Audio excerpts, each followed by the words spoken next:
तो आज पंडित सुरेश पांडे जी आपको सूर्य उपासना से जुड़ी वो यूनिक और खास जानकारी दे रहे हैं जिनको आपने अब तक जाना नहीं होगा।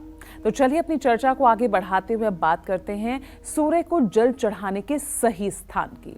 तो सूर्य को जल चढ़ाने का सबसे उत्तम स्थान कौन सा होता है, आइए अब इस बारे में जानते हैं। बताइए पंडित जी, कौन सा है वो उत्तम स्थान जल चढ़ाने के लिए? देखिए, सूर्य को जल चढ़ाने का सबसे उत्तम स्थान तो होता है कोई जलाशय, नदी, सरिता या तालाब। हर कोई जलाशय या नदी के पास जाकर सूर्य को जल तो चढ़ा नहीं पाएगा। ऐसे में मंदिर में जाकर भी सूर्य को जल अर्पित करना शुभ माना जाता है। मंदिर में नहीं जा पाएं तो अपने घर की छत पर या बालकनी में भी जाकर आप सूर्य को जल चढ़ा सकते हैं। अगर सूर्य नहीं भी दिखाई देता है तब भी आप पूरब की दिशा में मुंह करके अगर जल चढ़ा रहे हैं तो ये आपका पुण्य माना जाएगा।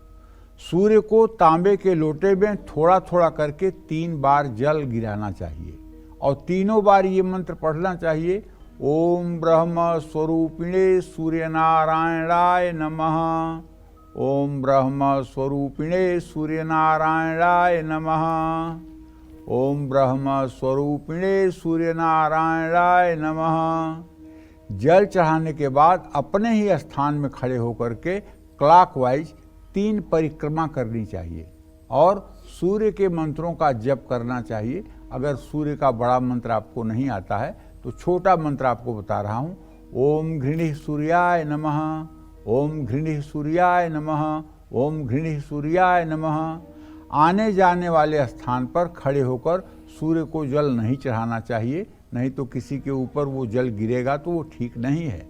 सिर्फ उगते हुए सूर्य को ही अर्घ न दे, बल्कि साल में एक बार कार्तिक मास की षष्ठी तिथि में ढलते सूर्य को भी अर्घ देने का विधान है। लेकिन मैं आपको एक सही बात बता रहा हूँ, जो लोग प्रातः संध्या और सायं संध्या करते हैं उनको 365 दिन डूबते हुए सूर्य को अर्घ देने का शास्त्र सम्मत विधान है। सूर्यास्त से पहले सूर्य को अर्घ देने का 365 दिन विधान है, केवल छठी के दिन नहीं। क्योंकि संध्या कैसे करेंगे? शाम को सूर्य को अर्घ नहीं देंगे तो संध्या कैसे करेंगे? गायत्री कैसे जपेंगे?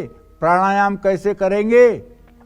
इसलिए जो लोग प्रातः सायं संध्या करते हैं, कहते हैं ना, पहले पूर्वजों की धोती आकाश में सूखती थी। आकाश में सूखना एक मुहावरा है।